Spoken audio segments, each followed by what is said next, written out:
దొంగల్లో కూడా నిజాయితీ ఉంటుంది అని మీరు నమ్ముతారా? నమ్మాల్సిందే, ఎందుకంటే ఈ చిన్న సంఘటన అందుకు నిదర్శనం.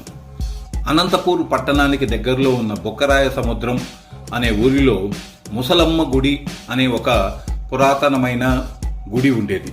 ఆ గుడిలో ఉన్న నగల్ని దొంగలించడానికి ఆ విలేజ్లో ఉన్న నలుగురు దొంగలు పథకం వేసుకొని ఒక అర్ధరాత్రి ఆ హుండీలు పగలగొట్టి అందులో ఉన్న డబ్బు నగలు మొత్తం దోచుకెళ్ళిపోయారు.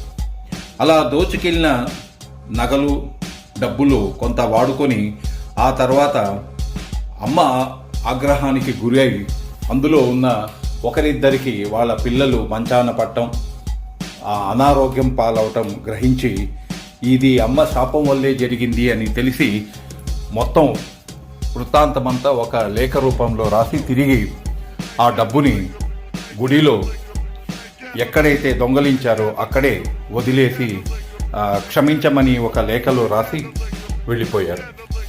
ఈ వార్త తెలిసిన పోలీస్ వాళ్ళు వచ్చి చూసుకోగా అక్కడ జరిగిన సంఘటన వాటి యొక్క వివరాలు అందరికీ తెలియజేశారు. ఇది ముసలమ్మ గుడి యొక్క మహత్యం. అమ్మవారు బుక్కరాయ పట్నం ఊరిలో ఎన్నో ఏళ్లుగా అందరికీ